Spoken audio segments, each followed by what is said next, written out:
Hello, in this video I will show you how to install Firefox browser on REALME Narzo 60. So you have to start with opening your Google Play Store and now click on search bar and type in Firefox and click search and now click install.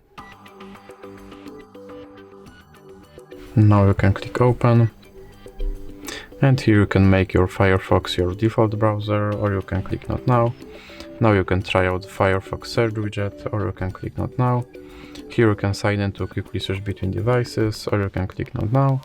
And now you can turn on notifications from this browser, or you can click not now.